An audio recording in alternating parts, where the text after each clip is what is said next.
Hi there folks, welcome to Panda Life Gaming. I'm your host Cody, and today we are playing Mass Effect 1 Legendary Edition. We are starting back up right after finding Liara. This episode is probably going to be A, lot of dialogue, and B, a lot of side missions, because I want to get a lot of those done as best I can. So, there might be a lot of editing in this one. Yes, Commander? Carry on, Presley. We'll see. Yes, sir. Codex entries! Yes. We are going to go talk to Liara and Ashley and Caden, and I am going to use some of my other teammates to get those achievements. Just cuz. Okay. Do you have anything to say now? Anything you need, Commander? Just trying to get a sense of where the crew's at. Thoughts? Is this an official evaluation, Commander? Or off the record? Alenko, when it's just you and me, you can consider it off the record. That's a generous attitude. Okay. I think there's something wrong with all this. This Saren is looking for records on some kind of galactic extinction, but we can't get backup from the Council? Sorry, Commander. There's writing on the wall here, but someone isn't reading it. Yeah. The Council doesn't want to believe anything's wrong. I'd call it human nature, but... I hear you. It just seems like a group that's been around as long as the Council should see this coming. Sorry if I got too informal. Protocol wasn't a big focus back in Bot. Tell me about it. Biotic acclimation and temperance didn't last past the airlock. To the kids they hauled in, it was brain camp. Sorry, hauled in is unkind. We were encouraged to commit to an evaluation of our abilities so an understanding of biotics could be compiled. There are worse results of accidental exposure to element 0 in the womb. Beats the brain tumors some kids grew up with. Yikes. Is there some question about how you were exposed? My mother was downwind of a transport crash. It was before there were human biotics, a little after the discovery of the Martian ruins. It only gets iffy around 63 when Kinetics was running out of first-gen subjects. Until then, they'd relied on accidentals. Bunch of guys in suits show up at your door after school, and next thing you know, you're out on Jump Zero. Jump Zero is Gagarin Station, right? What's it like? Yeah, that's the official name. Biggest and farthest facility we had for decades. Right on the termination shock, the outer edge of the solar system. It's where they did all the Goose Chase FTL research before we caught on to using mass effect fields. It was a sterile research platform when I was there. There were other kids in the same boat, right? At least you weren't alone out there. That's true. We did have a little circle that'd get together every night before lights out. We didn't have much to do, though. It was a research platform then, and Kinetics kept Jump Zero off the extranet to prevent leaks. Then you must have had plenty of time to get to know each other. Yeah, we'd sit around and bull every night after dinner, play cards or network games. There was this girl named Rana, who had a little circle grow up around her. She was from Turkey. Her family was very rich. But she was smart and charming as hell. Ayo. Beautiful, but not stuck up about it. I think you'd have liked her. Sounds like she was special to you. She was. Maybe she felt the same. But things never felt together. Training, you know. You know of any intentional Poor exposures Kate. for certain? No one knows. Doesn't mean they didn't happen. As big as the exposures were, it was hard to track down accidentals. It was different then. No one knew the potential, so there wasn't a lot of regulation. Anything Kinetics did was gold. I'm not saying they intentionally detonated drives over our outposts, but in retrospect, they were damn quick on the scene. Jump Zero's a long way from home. What was it like? The grand gateway to humanity looks a lot better in the vids. But that's my own baggage, Commander. No bearing on this. Alenko, there's no regulation that says you can't be friends with your commander. I appreciate that, Commander. I just don't want you to think that I'm a whiner. I think everyone thinks you're a Besides, whiner. I've got my past squared away. But, nah. Oh, Anything you need, Commander? did you have anything else? Just trying to get a sense of where the crew's at. Thoughts? I've wasted enough of your time for now, Commander. We'll have time for We'll talk briefing. another time, Lieutenant. Commander? Okay. I wondered if he had anything to say about the mission on in Artemis Tau. Is that 2 levels now? Jeez. I'll worry about that when I get on the ground. Got a grenade. Nice.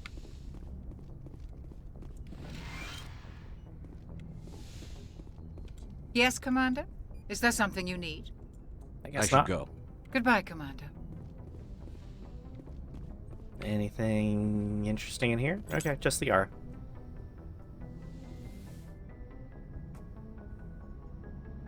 Commander, are you coming to check up on me? You look much better. How are you feeling? Dr. Chakwas assures me I am going to be fine. I was impressed with her knowledge of Asari physiology. You're in good hands. Dr. Chakwas knows what she's doing. I never properly thanked you for saving me from the Geth, Commander. If you hadn't shown up, I'm just glad we got there in time. so am I. I know you took a chance bringing me aboard this ship. I have seen the way your crew looks at me. They do not trust me. But I am not like Benezia. I will do whatever I can to help you stop Saren. I promise. Don't worry, Liara. I trust you. I know you won't let me down. It means a lot to hear you say that, Commander. Thank you. Tell me about yourself, Liara. Me? I am afraid I am not very interesting, Commander. I spend most of my time on remote digs, unearthing mundane items buried in long-forgotten Prothean ruins. Sounds dangerous. And lonely. Sometimes I would run afoul of indigenous life forms or stumble across a small band of mercenaries or privateers, but I was always careful. Until the Geth followed me to Artemis Tau, I never found myself in any situation my biotics could not handle. As for the solitude, well, that is one aspect that most appealed to me. Sometimes I just need to get away from other people. I You get don't that. like other people? I suppose it comes from being a matriarch's daughter. People expected me to follow in Benezia's footsteps. They wanted me to become a leader of our people. Matriarchs guide their followers into the future. They seek the truth of what is yet to come. Maybe that's why I became so interested in the secrets of the past. It sounds so foolish when I say it out loud. It sounds like I became an archaeologist simply to spite Benezia. All children rebel against their parents. It's a natural part of growing up. Aha, you share the wisdom of the matriarch, Shepard. That is exactly what Benezia said when I told her of my decision. But there was more to it than that. I felt drawn to the past. The Protheans were these wondrous, mysterious figures. I wanted to know everything about them. That is why I find you so fascinating. You were marked by the beacon on Eden Prime. You were touched by working Prothean technology. Sounds like you want to dissect me in a lab somewhere. What? No, I did not mean to insinuate. I never meant to offend you, Shepard. I only meant that you would be an interesting specimen for an in-depth study. No, that's even worse. Calm down, Liara. I was only joking. Joking? Oh, by the goddess, how could I be so dense? You must think I am a complete and utter fool. Now you know why I prefer to spend my time in the field with data disks and computers. I always seem to say something embarrassing around other people. Please, just pretend this conversation never happened. Do you know why Benezia joined up with Saren? I don't understand it. She was always outspoken about the need for the Asari to become more involved in shaping galactic events. Maybe she thought allying herself with Saren would somehow be for the greater good in the long run. At least I hope so. This hurts you, doesn't it? None of this makes any sense to me. I have not spoken to Benezia in many years, but I know her, and this was not like her. Something changed. I'd like to know more about the Asari. We were the first species to discover the Citadel. We were instrumental in forming the Council, and we always strive to be the voice of peaceful cooperation in galactic disputes. My people believe we are all part of a single galactic community. Each species contributes something to the greater whole. Although we seek to understand other species, it seems few of them seek to understand us. The galaxy is filled with rumors and misinformation about my people. Like what? Most of the inaccuracies are centered around our mating rituals. My species is monogendered. Male and female have no real meaning for us. We still require a partner to reproduce. This second parent, however, may be of any species and any gender. I don't understand. Your species can mate with anyone? Mating is not quite the proper term, not as you understand it. Physical contact may or may not be involved, but it is not an essential element of the union. The true connection is mental. Our physiology allows us to meld with other beings. We can touch the very depths of their minds. We explore the genetic memory of their species. We share the most basic elements of their individual and racial identities. We then pass these traits on to our daughters. It is how we learn to grow as a species and how we develop a greater understanding of other races. What happens to your partner after the union? Every relationship is different. Some unions are a single encounter with both parents parting ways afterwards. Others can be more long-term. Sometimes an Asari and her partner will stay together for many decades. Do you know who Matriarch Benezia chose as her partner? She rarely spoke of her partner. Though I know my father, if you want to use that term, was another Asari. Benezia never told you her partner's name? Union with our own kind is no longer common, not for the purposes of reproduction. Most Asari believe it weakens our species. Asari daughters inherit racial traits from the father species. If both parents are Asari, then nothing has been gained, or so conventional wisdom would hold. I am what is sometimes called a pureblood, though no Asari would ever be cruel enough to say the word to my face. It is a great insult among my people.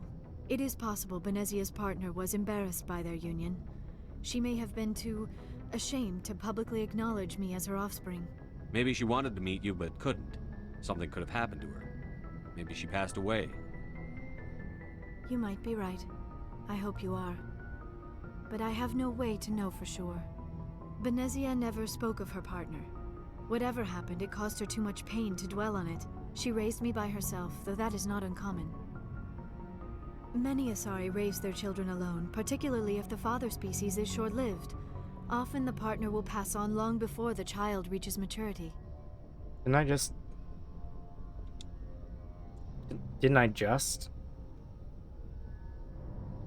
Okay. I should go.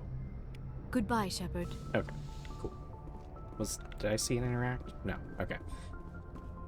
Like I said before, we are going to romance Liara for all 3 games. Yeah, not doing Miranda, not doing Ashley for sure, not Ashley. Definitely not Jack either. We are gonna be nice to everyone though. Paragon for life. Shepard, what can I do for you? What's your story, Rex? There's no story. Okay. Go ask the Quarian if you want stories. You Krogan live for centuries. Don't tell me you haven't had a few interesting adventures. Well, there was this one time the Turians almost wiped out our entire race. That was fun. I heard about that. You know, they almost did the same to us. It's not the same. None of these are good. It seems pretty much the same to me. No, it's not. So your people were infected with a genetic mutation? An infection that makes only a few in 1,000 children survive birth? And I suppose it's destroying your entire species? I suppose it isn't all the same. I don't expect you to understand, but don't compare humanity's fate with the Krogan. Sorry, Rex. I wasn't trying to get you upset. Your ignorance doesn't upset me, Shepard. Yikes. As for the Krogan, I gave up on them long ago.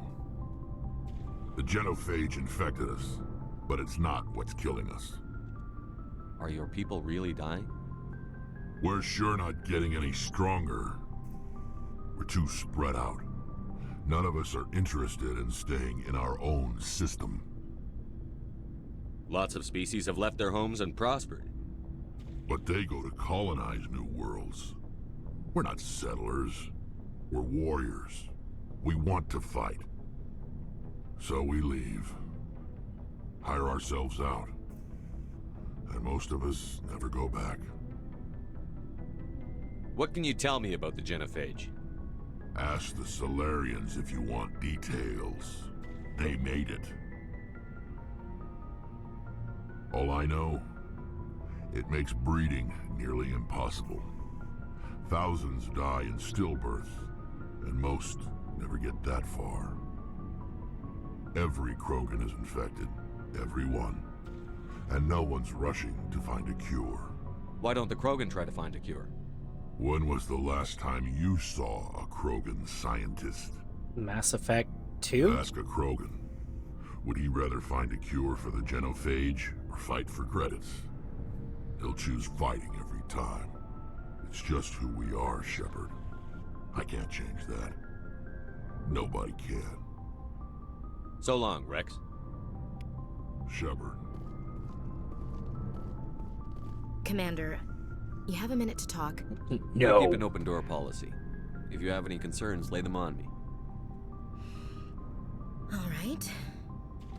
I know things are different aboard the Normandy, but I'm concerned about the aliens, Vicarian and Rex. With all due respect, Commander, should they have full access to the ship?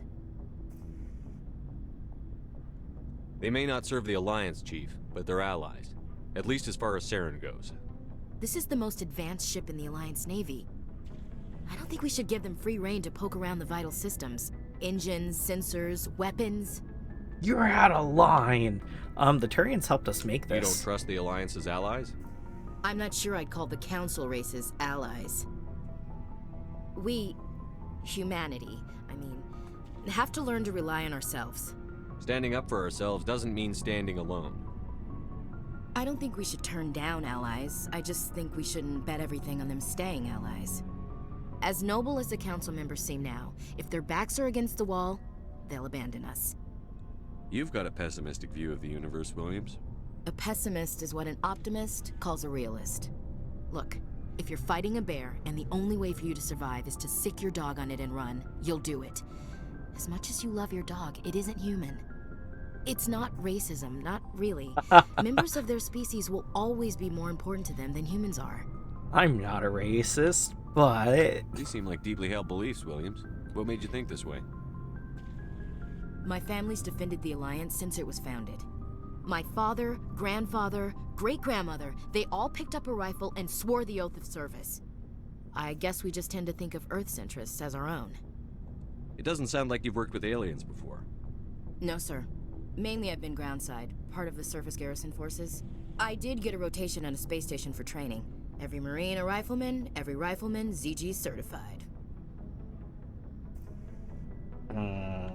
That's odd.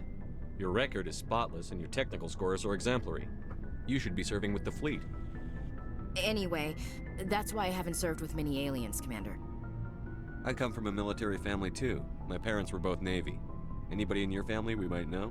Couldn't say, Commander. Mm-hmm. We probably have a lot in common. You join up to carry on the tradition?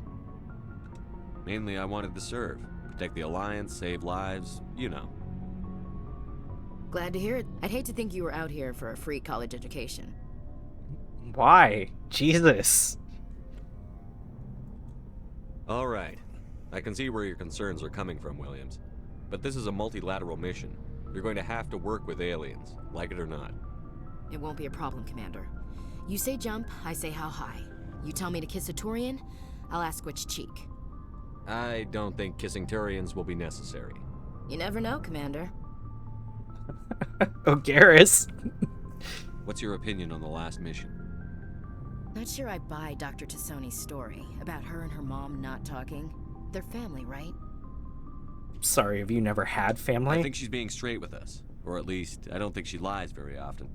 Yeah, she's probably really bad at it. Hey, want me to ask her about her sex life? Might be illuminating. I don't think she's used to teasing. Good-natured or otherwise. No fun, Commander. Too bad those ruins got destroyed. I mean, they lasted thousands of years. That's impressive. We'll talk later, Williams. Looking forward to it, sir. Commander, nice work out there. I knew working with a Spectre would be better than life at CSEC. Have you worked with a Spectre before? Well, no. but I know... Okay, this episode might be entirely dialogue, You're Jesus. free to handle things your way. At C-Sec, you're buried by rules. The damn bureaucrats are always on your back. For the most part, the rules are there for a reason. Maybe. But sometimes it feels like the rules are only there to stop me from doing my work. If I'm trying to take down a suspect, it shouldn't matter how I do it, as long as I do it. But C-Sec wants it done their way. Protocol and procedure come first. That's why I left. So you just quit because you didn't like the way they do things? There's more to it than that. It didn't start out bad, but as I rose in ranks, I got saddled with more and more red tape. C-Sec's handling of Saren was typical. I just couldn't take it anymore. I hate leaving. I hope you made the right choice. I'd hate for you to regret it later. Well, that's sort of why I teamed up with you. It's a chance for me to get off the Citadel, see how things are done outside C-Sec. Either way, I plan to make the most of this. And without C-Sec headquarters looking over my shoulder, well, maybe I can get the job done my way for a change. If getting the job done means endangering innocent people, then no. We get the job done right, not fast. Got it? I wasn't trying to. I understand, Commander. It's a little harsh, but... Hey, Commander. Looking for some extra supplies before you head out? What have you got? Whatever you want. Armor, weapons, mods. It's not standard Alliance issue, but that's not necessarily a bad thing. Well, as long as you don't mind paying for it. Why should I pay you for my weapons and armor? My stuff doesn't come from the Alliance. I have to purchase it myself, and it's not cheap. Hell, the licenses alone have set me back more than I'd like. But no licenses, no goods. Without the goods, I'm out of a job. What are licenses? Why do you need them? Manufacturers sell licenses. Each license allows me to buy and sell a certain brand of products. I already have several basic ones, but you'll need to buy more if you want me to bring in different brands. Many of the best licenses are hard to get, but they're well worth the cost if you can find them. What do the different manufacturers offer? There are too many for me to keep track of, but each license will explain what it's good for. How often will you get new items? Well, that depends on how many licenses you've purchased, but I'll rotate items on a regular basis regardless. And anytime we land someplace with a big enough port, I'll buy, sell, and trade whatever I can. Check back often. I need to move items quickly, so only the most basic items will be stocked consistently. Let's see what you've got. You bet, Commander. Let's see. Metagel upgrade. How much is that? 109? Oh, yeah, definitely. What?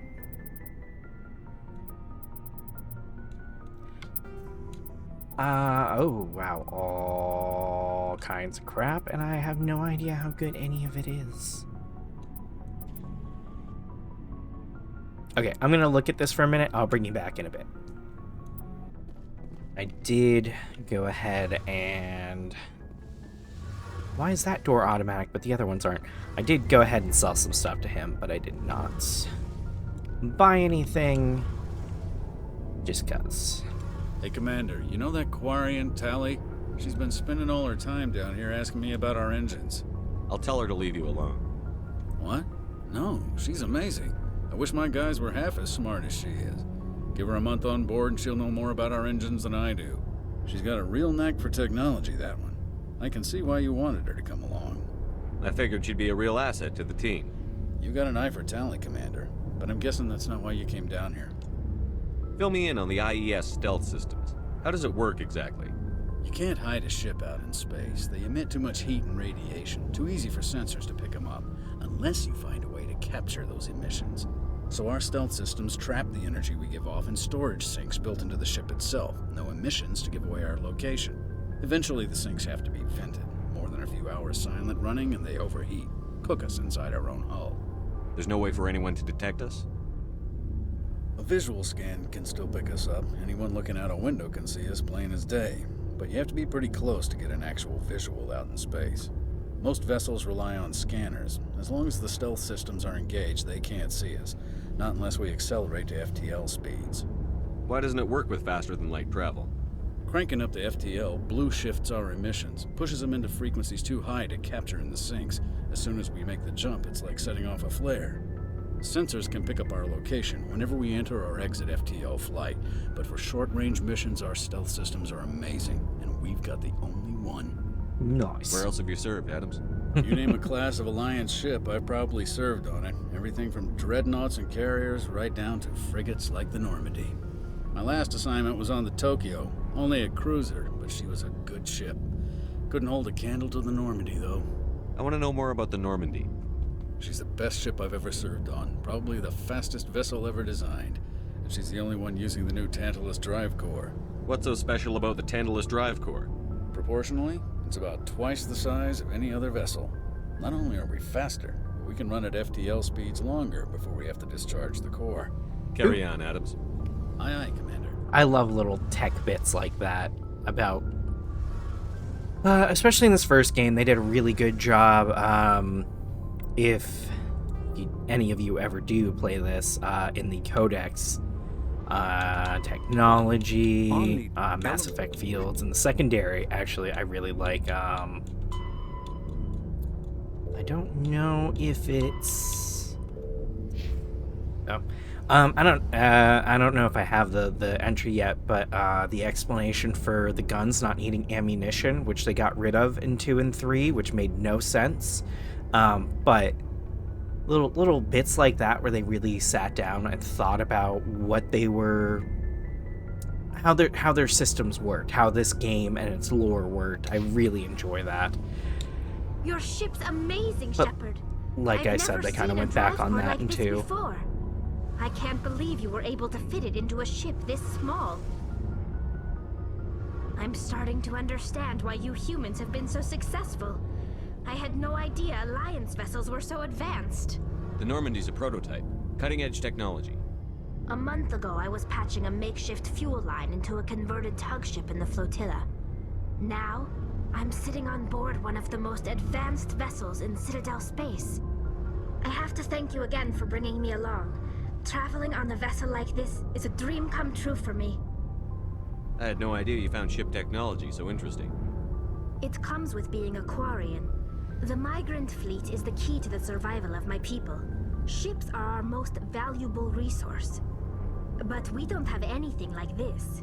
We make do with cast-offs and second-hand equipment. We just try to keep them running for as long as we can. Some of the fleet's larger vessels date all the way back to our original flight from the Geth. I can't believe your fleet's still using ships that are 3 centuries old. They're constantly being repaired, modified, and refitted. They aren't pretty, but they work. Mostly. We've tried to make ourselves as independent as possible on the flotilla. Grow our own food, mine, and process our own fuel. But some things we just can't make on our own. A patch to maintain the hull integrity requires raw materials we just don't have. That's why our pilgrimages are so important. Tell me about your people. Our lives aren't easy. Resources are scarce, and we are constantly on the move. Everything we do must in some way contribute to the continuation of the migrant fleet. There are 17 million Quarians in the flotilla, and each of us relies on the others for survival. The bonds among my people are strong. A lot of motherfuckers, though. We have had to surrender many of the freedoms and civil liberties other species take for granted. What kind of freedoms? Well, it's illegal for parents to have more than one child. If our population grows too much, it would strain our resources to their breaking point. Of course, we also can't allow our numbers to become too few. If our population is in decline, the rule against single births is temporarily repealed. In extreme cases of population decline, incentives are even offered to encourage multiple births, though the Conclave hasn't had to take such measures in nearly a century. That's your government. The Conclave is our civilian branch of government. Each ship can elect a representative to serve on the Conclave and make decisions that affect the fleet as a whole. On matters that affect an individual ship, however, the captain has the final say. It's a tradition that dates back to the early days, when the fleet was governed by martial law. Fortunately, most captains nowadays are smart enough to have an elected council from their crew to give them advice and guidance. So the ultimate power rests with elected officials. In practice, the Conclave and the respective council for each ship tend to set the rules that govern our daily lives. But in theory, we are still under military jurisdiction. The 5 top-ranking military officials in the fleet serve on the Admiralty Board. These 5 have the power to overrule any decision by the Conclave in case of emergency. To do so requires unanimous agreement among the Admiralty, and they can only do this once. After that, the entire board must resign their posts. It's a safeguard that served us well. In nearly 3 centuries, the Admiralty Board has only overruled the Conclave 4 times. I want to know more about the Geth. I doubt I can tell you anything you don't already know. It's been almost 3 centuries since they drove my people into exile. All I know is the story of their origins, what they were when we created them, and how they turned on us. Interesting. The Geth were originally created to serve as an automated manual labor force. Initially, their intelligence was as limited as any VI. Over time, we made small modifications to their programming to allow them to perform more varied and complex tasks, bringing them closer and closer to true AI status. How come the Council didn't step in and stop you? This wasn't true AI research. We may have been skirting the bounds of the law, but we never did anything that was actually illegal. The changes were so insignificant, so gradual, that we were able to control them. Or so we thought. But one thing we underestimated was the power of the neural network. 1 million Geth thinking simultaneously created an inherently unstable matrix. So, the Geth share brain power? Many of the Geth's logic systems were designed to work in concert with other nearby Geth. Basically, the more of them you have in the group, the smarter they are. So there's some sort of group consciousness? No, nothing like that. They cannot share sensory data or information. Their programming cannot handle that much simultaneous input. Each Geth maintains an individual awareness and identity. The neural network only operates on a process-based level. It's basically the synthetic equivalent of a subconscious. But when they're in close proximity, they can coordinate low-level functional processes, freeing up more capacity for original or independent thought. That doesn't make any sense. I'm probably oversimplifying. It does, The but... Geth are incredibly advanced and complex creations. All you need to know is that they get smarter when they gather in large numbers. As we built more and more Geth, their effective intelligence became more sophisticated, more abstract. One day, a Geth began to ask its Quarian overseer questions about the nature of its existence. Am I alive? Why am I here? What is my purpose? As you can imagine, this caused a near panic among my people. I don't see what's so bad about those questions. The Geth were created to engage in mundane, repetitive, or dangerous manual labor. That's fine for machines, but it won't satisfy a sentient being for long.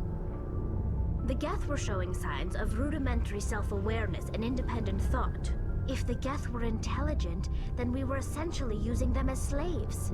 I mean, It was inevitable the newly sentient Geth would rebel against their situation. We knew they would rise up against us, so we acted first. So we killed them. General order went out across all Quarian-controlled systems to permanently deactivate all Geth. The Geth responded to this order violently. Really? You can't blame them for fighting for their survival. We had no other choice. The Geth were already on the verge of revolution. By acting quickly, we had a chance to end the war before it began. The hope was that most of the Geth would still be little more than machines, incapable of organized resistance. But they had progressed much further than anyone anticipated. The war was long and bloody. Millions upon millions of Quarians died at their hands. In the end, we were forced to flee our own homeworld. We feared the Geth would pursue us, but they never came beyond the Veil. Now we drift through space, exile, searching for a way to reclaim what was once ours. Serves you right, it does. It's hard to feel sorry for you. Your ancestors tried to wipe out another species. Oof. We made a mistake when we created the Geth in the first place. Yeah. But we did not make a mistake when we went to war against them. No, you did. If we had not acted, they would have wiped us out. They're a synthetic life form. They have no use for organics. None. You're making a lot of assumptions. They cut themselves off from the rest of the galaxy. Why do you think they've killed every organic being who's ever tried to contact them? They didn't kill Saren. What does that tell you? The Geth are not innocent victims in all this. They're the enemy. They want to destroy us. Not just the Quarians. All organic life. That's why they've joined up with Saren. And that's why we have to stop him. Knowing the storyline, particularly from Legion in 2, God, like, I get where she's coming from, I really do, but I know the actual story, so, I want to know more about the pilgrimage. When my people reach maturity, we leave our birth ships and seek acceptance. I have major reservations about everything she just said. It's necessary to maintain genetic diversity among the fleet. But no ship wants to accept someone who will be a burden on them. So, to prove our worth, we embark on a pilgrimage. We set out alone, leaving the flotilla and our families behind us. We only return once we have found something of value we can bring back to the fleet. This is presented as a gift to the captain of the respective ship we wish to join. If the gift is accepted, we are welcomed into the crew. Can a captain choose to reject the gift? That doesn't happen often. Most captains are eager to increase the size of their crew. It increases their own standing in our society. Even when the gift is not particularly valuable, the captain usually accepts it out of a sense of tradition. However, there is a stigma to presenting a substandard gift. It's not the best way to make a good impression on a new community. Most pilgrims don't return until they find something worthwhile. I can't believe they just send you off alone. It's not like they just cast us out. Before we leave, we are given lessons in how to survive outside the flotilla, and given gifts to help us on our journey. We also receive implants to fight off sickness and disease. Generations of living in an isolated and highly controlled environment have left our immune systems weaker than most. By the time we leave the fleet, we are well equipped for the pilgrimage. This is a rite of passage for all Quarians. If it were dangerous, our numbers would suffer. Virtually every pilgrimage ends with a triumphant return and the ritual presentation of the gift to one of the fleet's captains. Okay. I want to talk about Like something. what? I should go. See you later. Cuckoo. Alright, all of that talking is finally done. I don't think... Oh, Joker. Go talk to Joker. At least that should be, genuinely interesting. The whole Quarian Geth thing is pretty interesting. I like the dual dynamic there, but Tali has a skewed view of it all at the moment.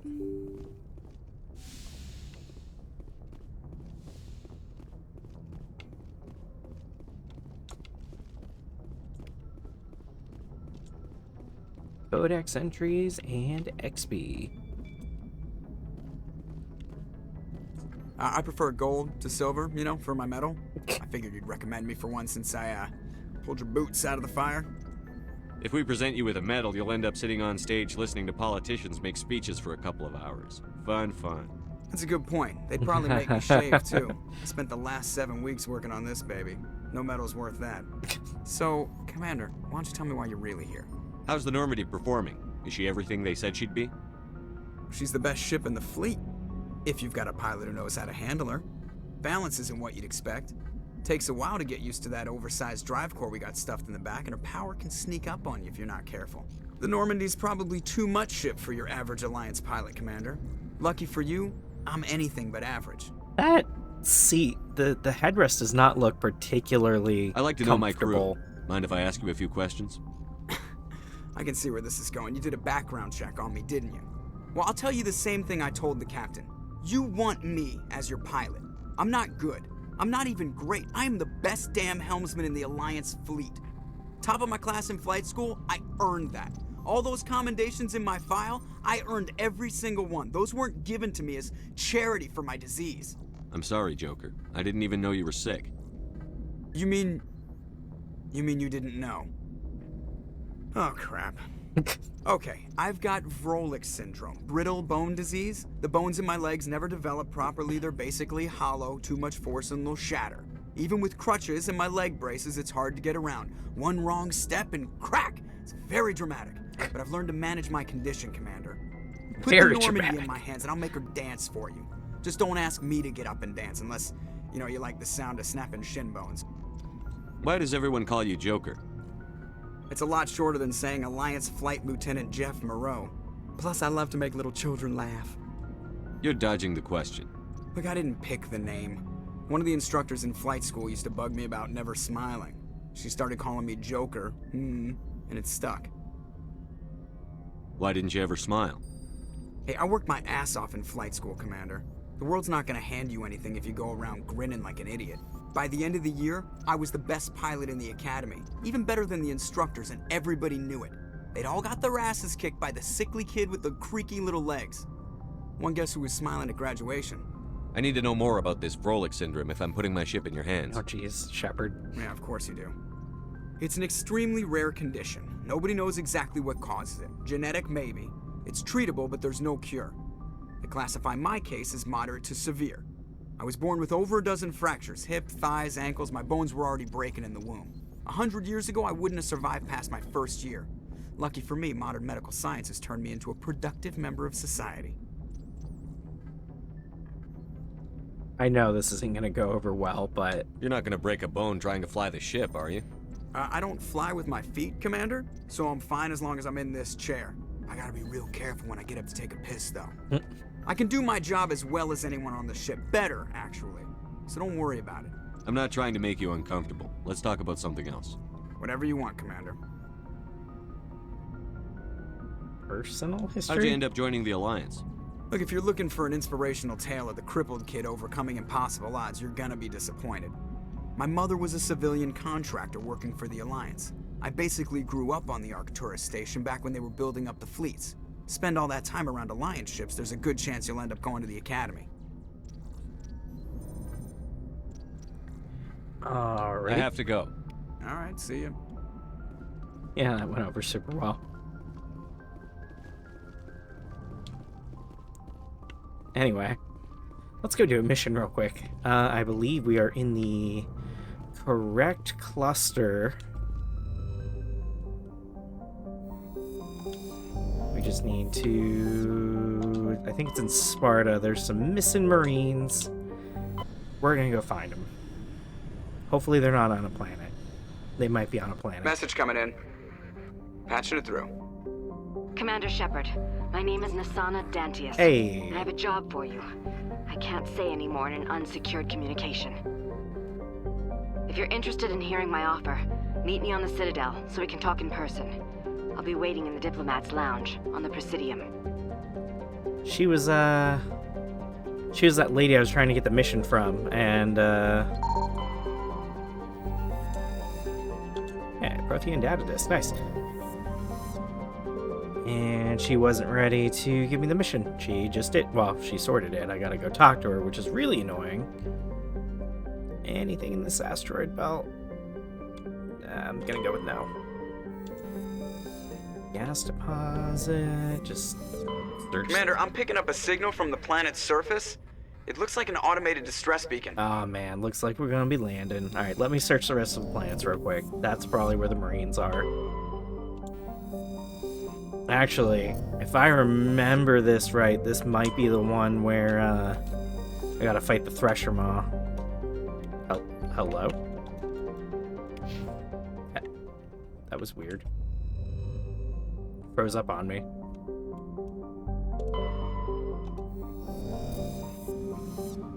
Okay. It's this one, right? Wait, was there anything else? No. Okay. Let's get down there. And I'll try and make this quick for you guys. Okay, we are going to take a different crew this time.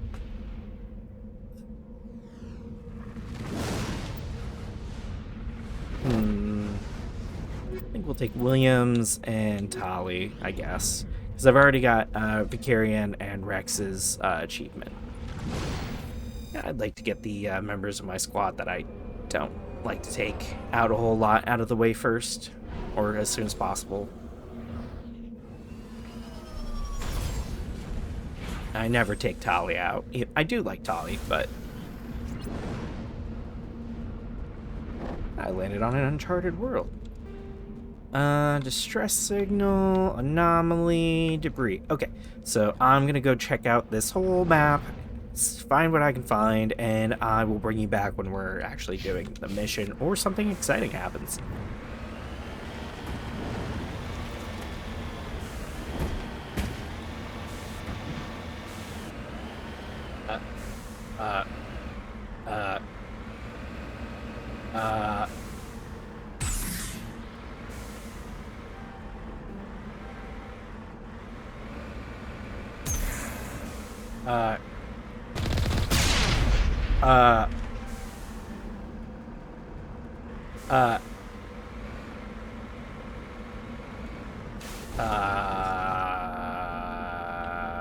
Okay.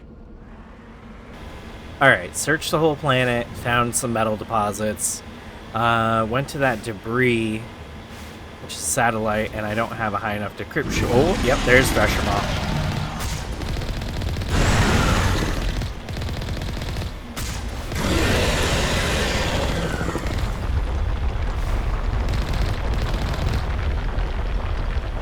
No, sir. Nope. I don't remember Threshermaws being this difficult. I'll be totally honest.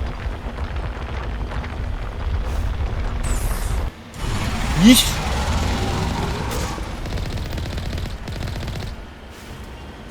I am gonna try and get the last. Oh jeez! Go go go go go go! Where is it?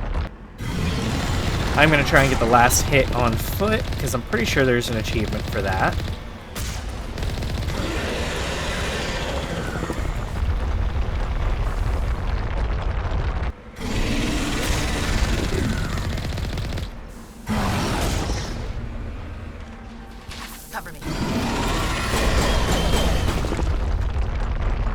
As long as he doesn't try and spawn on us, this should be fine.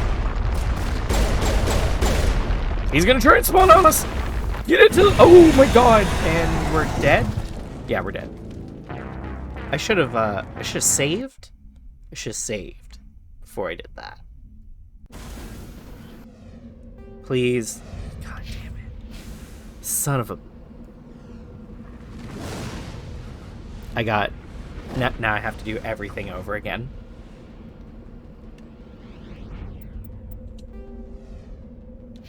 Nope, I'm good. You know what? Let's just do this part first. Let's do this part first. And then I'll go around and I'll get everything after the fact. Let me save right here real quick.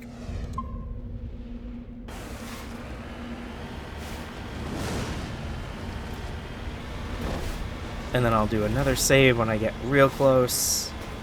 Like, here's good. Okay.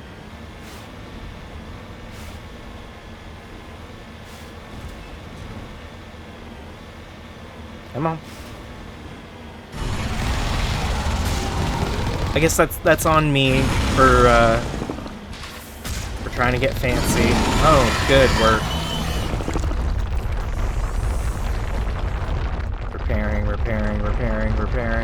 Repairing. We need to go.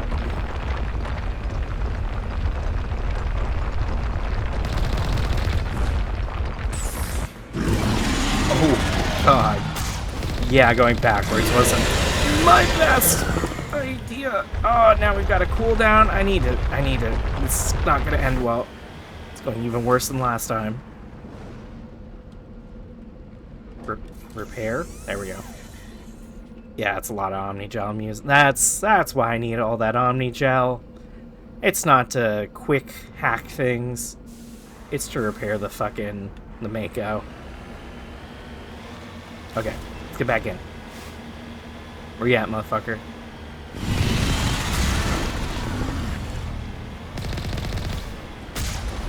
Okay.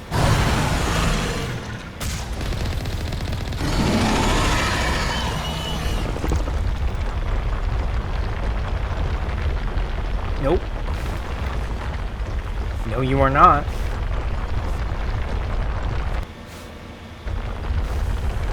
Lol.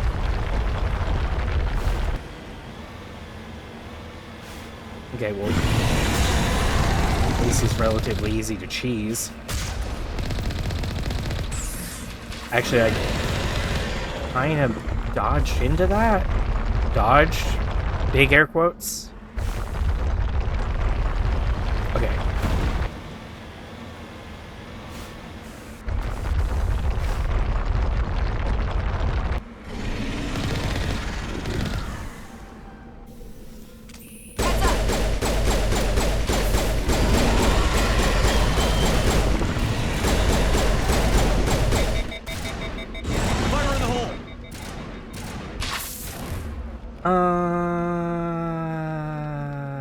Overload? Hey! Hey, we did it! Perimeter clear. I didn't get an achievement for that. Okay. Well, I mean... So that was all useless. Alliance soldiers. Looks like they were lured here by the distress beacon. These are Admiral Kahoku's men. Yep. We need to tell him what happened here. Yeah, no, I got that. Can I destroy this? Can I destroy the beacon? Guess not. Okay, well, it went relatively, well, went alright. Could have been worse. Gonna save, I'll save over 7, I guess. Alright, I'm gonna go ahead and get, you know what? Did I get a level? Oh, I didn't end up putting, yes.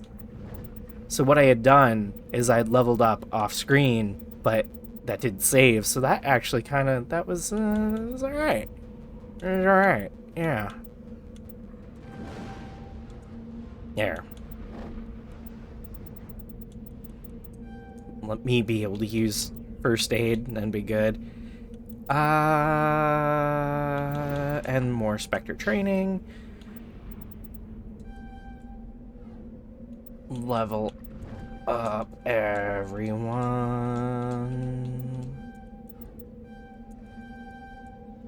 I was fighting that with noobs, too. Oh my god. I'm lucky we didn't die again. Anyway, but it went alright. Okay. So, I'm actually going to call this episode right here. I am going to finish up this planet and get all the goodies on it, but I don't think there's going to be anything particularly exciting, so yeah. Thank you all so much for watching. If you like this video, please give it a thumbs up and subscribe to see more content just like it, but I hope you have an amazing day. Bye-bye!